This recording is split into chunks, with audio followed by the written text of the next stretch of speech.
I'm really on the road this time. I've been fighting all my life for you. Bismillah. Oke, assalamualaikum, ketemu lagi sama Sobat Bato and Friend. Kali ini kita akan membahas mengenai bincang-bincang mengenai kewirausahaan. Nah, kebetulan di samping saya sendiri ini adalah salah satu trainer dari Bato and Friend dengan Ros. Rian Dembo, kita manggilnya Ombo. Ombo. Berarti kayak saya juga panggilnya Ombo ya. Ini Lembo. Oke, kita langsung aja. Siap. Jadi gini, biasanya tak boleh Cak Rian atau Mas Rian yang nanya. Ombo enggak apa-apa. Ombo aja, Ombo. Gini Ombo. Di dalam sekarang ini kan kita masa-masa pandemi ya. Betul. Banyak usaha yang ya setahu sendiri habis Ya. ninggi terus nungki. Hancur. Kemudian banyak orang yang kehilangan pekerjaan, usaha seperti ya.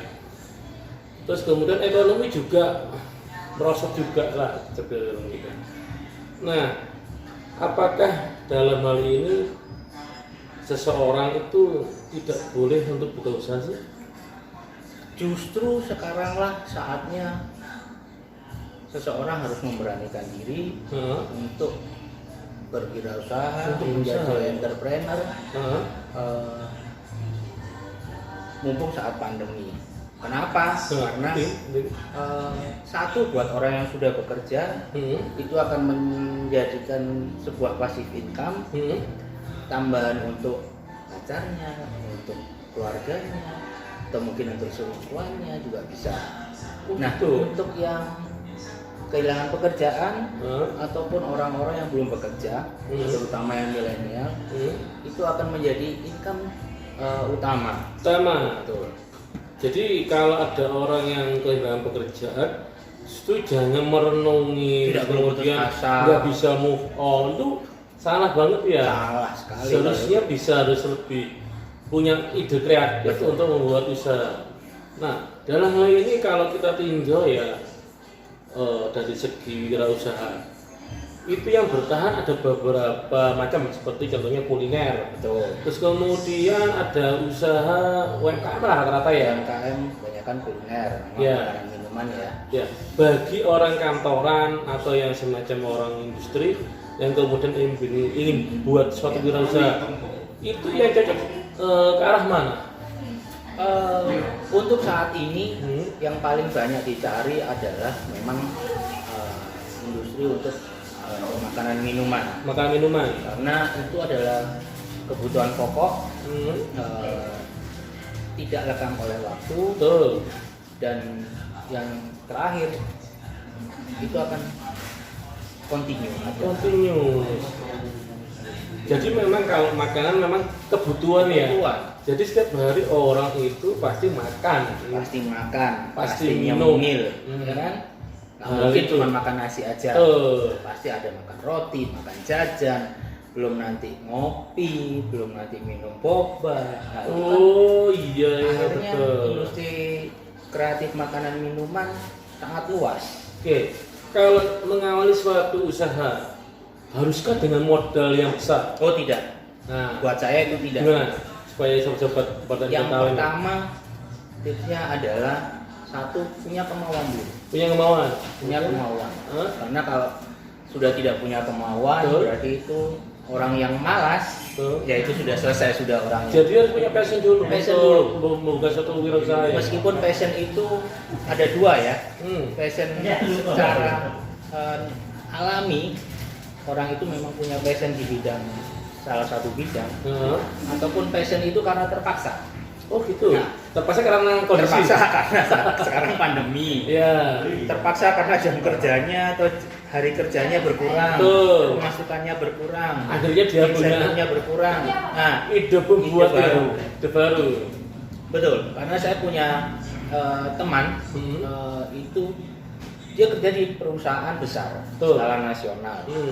Di saat pandemi seperti ini, pabrik dia, kemudian industri sellingnya dia di bidang retail akhirnya mau tidak mau terdampak. Dan Gitu. akhirnya jam kerja dia yang dulunya 6 hari kerja dengan 8 jam kerja, office hour lah, office hour seperti itu, akhirnya sekarang dipotong maksimal 4 hari kerja.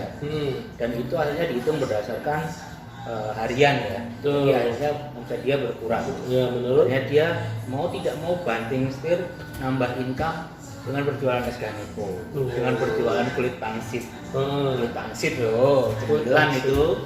Kulit pangsit ya. Akhirnya jadi income baru buat dia. Dengan modal yang seadanya, bahkan dia juga nempel dulu untuk bahan dasarnya. Setelah terjual dia baru bayar sesuai dia. Ya itulah. Jadi tidak semua harus dengan modal besar, tidak semua harus aku tidak punya modal. Keliru ya? Keliru. Yang pertama passion pasti ya. Passion, terus kepercayaan, ya, baik. Karena kita berhubungan dengan orang, maka passion untuk kepercayaan itu kan harus ada. Kalau kita tidak hidup sama orang ya jangan berharap untuk dipercaya. Nah, tadi passion sudah ya. Kemudian kalau mengenai orang-orang pekerja, pasti kan mindsetnya beda. Ya, jiwanya juga beda. Cara mengubah orang yang dulu berpenghasilan tetap yang tiap bulan ada, kemudian menjadi ala kadarnya, ini gimana? Cara merubahnya adalah masih mau kan terima duit sedikit. Siap nggak ya? Siap nggak berkurang income? Siap nggak sering nonton? Dan kita merubah gaya hidup ini ya? Nongkrongnya nggak ada, berkurang. Mau nggak seperti itu? Jadi juga merubah cara pandangnya dan juga pola hidup. Ya. Saya kalau mengarahkan orang lebih ke arah seperti itu. Karena sekarang semua harus ada duit. Betul. Untuk beli apapun pakai duit kan, pakai duit. Betul. Merubah mindset orang cukup dengan ya sudah, kamu mau terima duit atau tidak. Siapa sekarang yang mau terima duit? Nah itu, apalagi gratisan. Betul. Keren. Siapa yang nggak mau tuh? Ya. Apa mau makan cuma 3 kali sehari atau bahkan berkurang jadi 2 kali karena menyesuaikan. Apakah harus lauknya menyesuaikan jadi tahu tempe meskipun itu enak, tapi kan ya mungkin kita makan tahu tempe terus. Kebutuhan gizi itu kan lengkap. Jadi kalau ada tambahan income, ya why not gitu. Terutama mindset ini nggak harus nggak kepada si pembuka usaha, tapi juga keluarga kan. Iya. Jadi harus diberi pengertian bahwa sekarang kondisinya seperti ini, mau nerima enggak gitu kan? Pasangan ataupun anak kita juga harus memahami, mengetahui, mulai transformasi untuk mindsetnya. Ini loh, sekarang lagi pandemi. Ayo kita bekerja bersama, mengelola keuangan keluarga, kemudian melakukan suatu bisnis kecil. Awalnya pasti kecil, tapi siapa tahu akhirnya bisa jadi usaha yang besar dengan cara yang tepat, dengan kualitas yang bagus, itu pasti akan besar. Intinya keluarga harus mendukung. Keluarga mendukung. Dan yang ketiga, selain merubah mindset tadi ya, yang paling utama dari merubah mindset adalah kemampuan kita untuk mengalahkan diri kita. Karena hambatan terbesar itu sebenarnya ada di diri kita. Diri sendiri ya. Seperti yang Cak Freddy tadi bilang. Apa itu? Aku kan ambil modal. Betul, terus. Aku ini pegawai kantoran. Aku gak bisa masak. Aku gak harus resep. Nah, sebenarnya ini kan hambatan-hambatan dari diri kita sendiri. Yang menghambat itu sebenarnya kita sendiri. Iya. Modal. Saya pikir modal pertama kan tadi saya uraikan modal. Kita bisa kok kolaborasi, ajak teman-teman satu kantor yang memang mengalami nasib serupa sama, atau kalau memang dari teman kantor tidak ada, dari tetangga atau terdekat dari keluarga kita ya. Misal Freddy, ini sepupu saya Fred, aku berusaha, aku berkonsep usaha si modalku kan sampai si modal ya apa nih kolaborasi ya. Nah, itu kan akhirnya hambatannya sudah hilang untuk modal. Nggak tahu resep, nggak tahu masak. Sekarang dunia digital itu luas. Mau di negara manapun jam berapapun kita bisa tahu. Betul. Sekarang di YouTube berapa banyak resep yang di-share, Betul. berapa banyak tutorial detail yang di-share. Ya kenapa tidak? Daripada handphone cuma buat chat, buat rupi, Main game. waduh, Gak bermanfaat ya. Gak bermanfaat. Benar. Carilah, ambil contoh di Cookpad, Ya. itu ada banyak resep. Resep. Iya betul. Terus di Facebook ada banyak grup kuliner, Ya. ada banyak juga grup tentang resep-resep harian. Nah itu kan kita bisa belajar. Cuman dari belajar itu kita harus mengolah seperti apa sih yang kita inginkan dari rasanya. Kalau bahan otomatis tinggal menyesuaikan, mau yang biasa, sedang atau yang kualitas bagus, Premium. ya toh.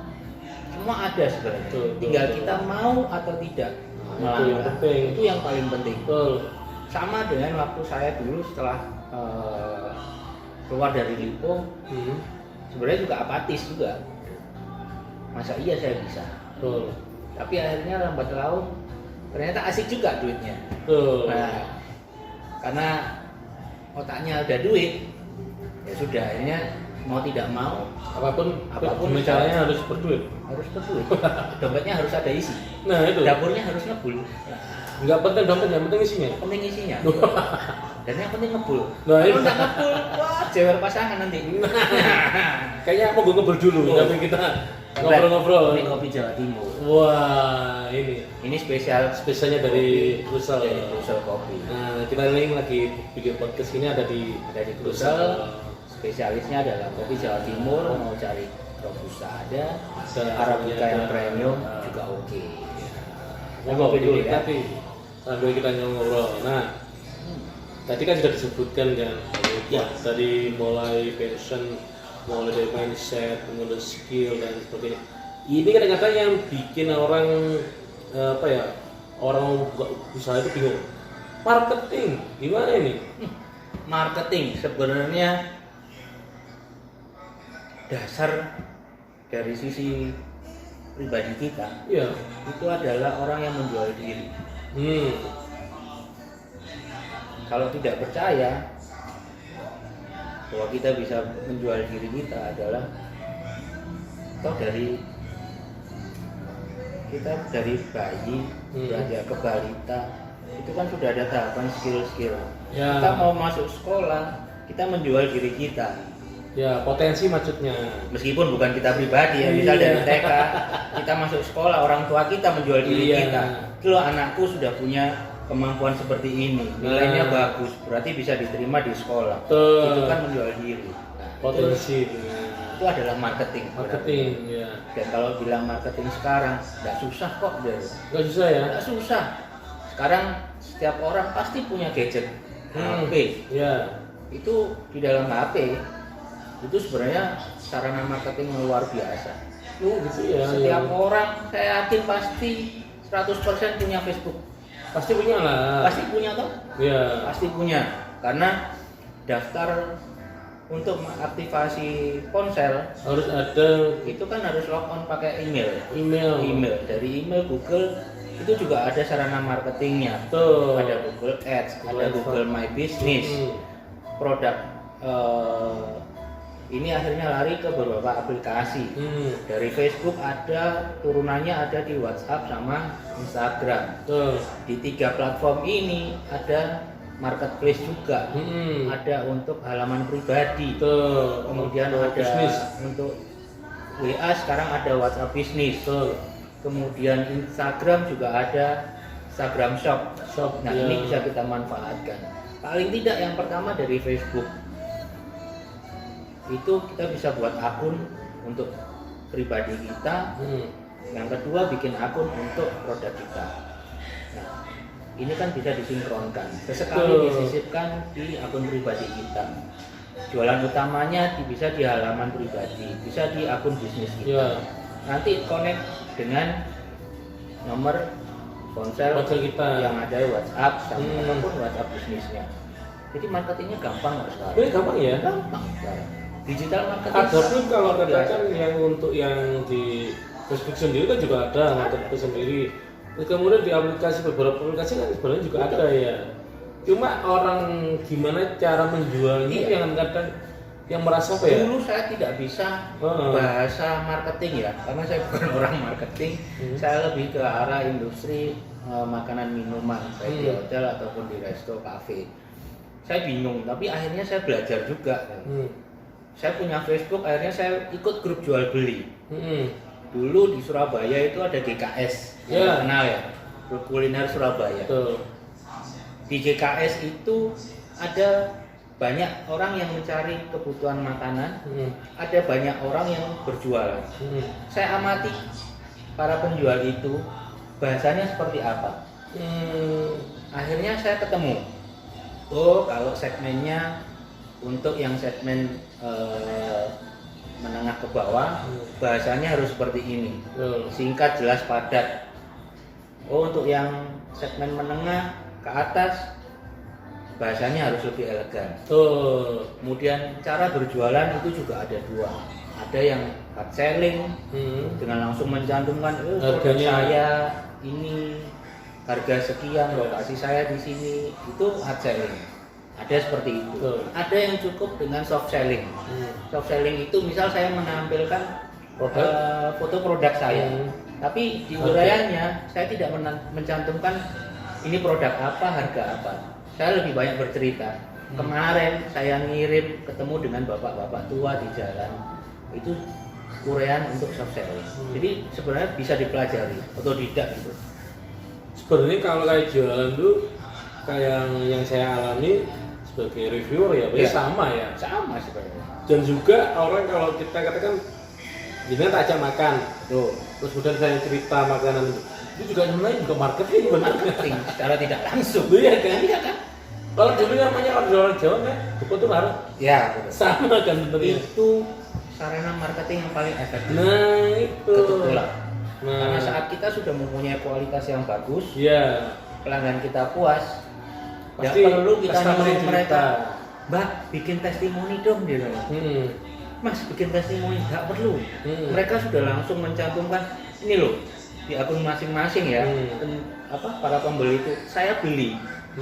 Ini di Mas ini rasanya luar biasa, skornya ada, uraian produknya ada, fotonya bahkan kadang mereka jauh lebih bagus daripada foto yang dibikin oleh penjualnya.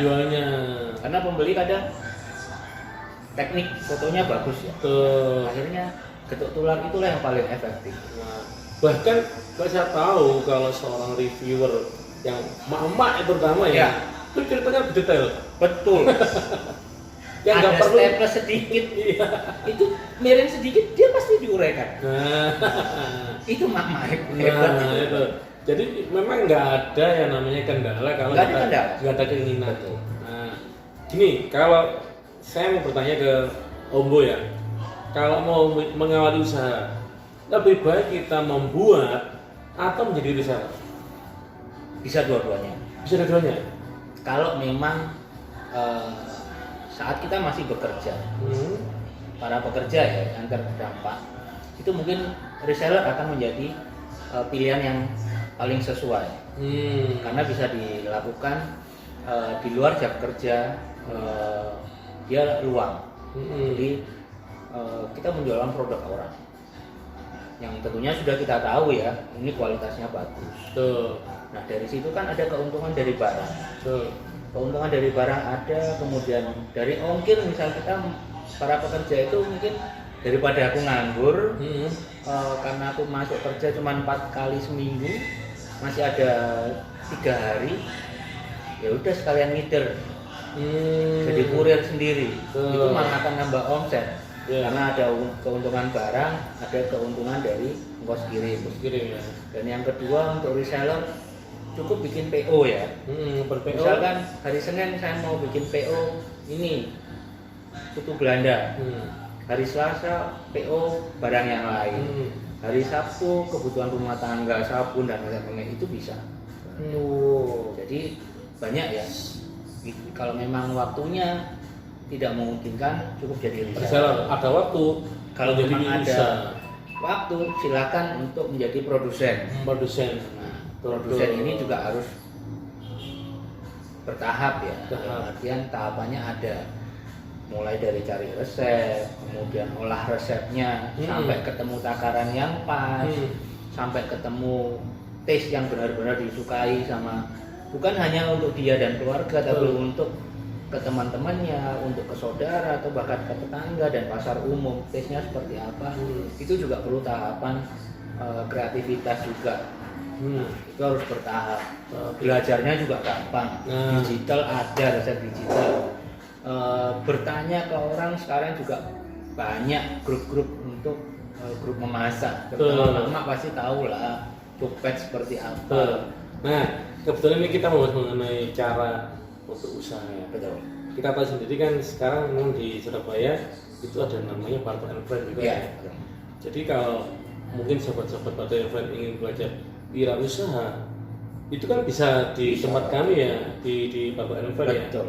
Nah, mungkin ada saran untuk sobat-sobat Barto and Friend ingin sampai yang ingin berusaha, mungkin bisa belajar di sini atau gimana, monggo. Jadi saya mengenalkan Barto and Friend ini sangat elegan ya untuk para pelaku usaha dan tidak perlu mengeluarkan biaya spesial pun. Cukup membawa produk olahan Anda ke tempat kami tiap hari Selasa ya, sekitar jam 12 pada duhur. Silakan bawa produknya, nanti kita akan bahas detail produknya. Kemasannya seperti apa, olah rasanya seperti apa, olah marketingnya seperti apa, bahkan di tingkat lanjutan kita juga akan memberikan materi untuk olah data costing, alias perhitungan. Ini yang penting. Costing karena orang jualannya nggak tahu harga. Kadang orang tidak pernah menghargai dirinya sendiri selama berjualan. Pokoknya totalan gue. Loh iya, pantes batiku sithik, bensinku gak tak hitung. Nah itu yang sering. Tenagaku gak tak hitung, LPG-ku gak tak hitung. Nah, itu nanti ada kelasnya sendiri. Ya. Karena apa? Di Barto and Friend ini, selain saya untuk trainer untuk entrepreneur di bidang makanan minuman, ada Cak Freddy juga yang memang di segi reviewernya. Jadi reviewer, kemudian ada Barto. Barto sebagai dia pakar kuliner. Juga ada Cak Ganto. Pernah di beberapa hotel ternama, kemudian konsultan juga untuk beberapa hotel sama resto. Ada Cak Ganto pemilik Krusel ini. Dia juga sebagai apa ya, konsultan bisnis usaha juga ya. Wah, jadi banyak ilmu yang nanti akan didapat di sini. Dan satu lagi yang paling penting, ini free ya, pakai bayar.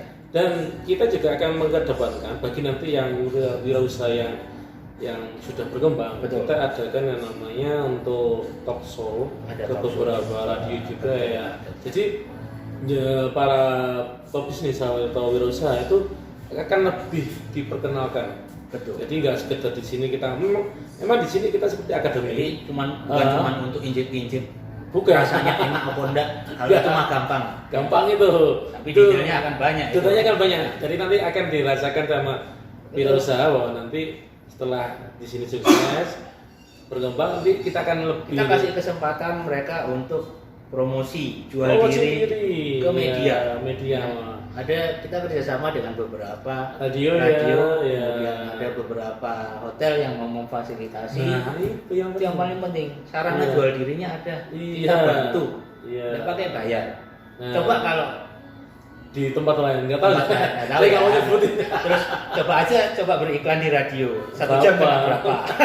Kalau di kita enggak. Free, insya Allah free kita bikinkan juga videonya. Ya, nanti jadi kita ada channel sendiri untuk Barto and Friend dan video itu juga kita share kepada para pelaku UKM bahwa ini loh saya punya videonya produk saya. Nah itu yang penting. Dan Cak Fred, kan pelaku UKM-nya pakai di interview enggak nanti? Oh pasti dong. Ya. Jadi nanti kita buatkan ada channel, kita bikinkan konten yang khusus untuk membahas mengenai pelaku usahanya. Kita ingin tahu sejauh mana dia mengetahui produknya. Jangan sampai asal bikin kata tujuan, itu yang salah ya. Sebenarnya kita interview untuk para pelaku UKM itu kan tujuannya adalah melatih public speaking Betul. secara tidak langsung. Iya. Cara ngomong ke orang banyak. Iya, beda loh. Kalau kita ngobrol sama tetangga, sama kita bahasa menjual beda. Beda kalau gibah itu beda. Wah, kalau gibah itu saya nggak tahu. Nanti kalau public speaking beda lagi. Beda lagi kayak bahasa yang Jangan sampai disampaikan. nanti kalau produknya sudah oke, kita Nah. bikinkan foto produk. Kan Iya, nanti loh ada foto produk nanti. Jadi kita akan ajari foto produk yang bagus seperti apa, Nah, itu. yang porno menggugah selera itu Iya. gimana, nanti ada. Wah, sebentar, porno menggugah selera. Apa Iya. itu? Saya nggak tahu itu. Nanti tunggu Tunggu ya. mainnya tiap Selasa ya. Iya. Nah itu kan juga nanti sarana promosi juga. buat Betul, itu yang penting. Ada lagi yang disampaikan dari Ombo?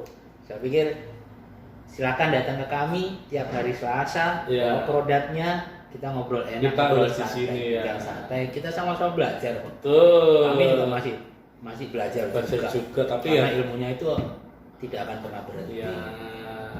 Yang penting mau maju, mau berkarya itu sudah. Oke, terima kasih Om Bo atas Siap. ilmunya. Thank you. Mudah-mudahan bermanfaat Sesinya. bagi untuk Insya sobat-sobat Allah. Parto FM. Oke, sekian dari kami. Assalamualaikum warahmatullahi wabarakatuh dan salam sejahtera dan selamat berkarya. Siap.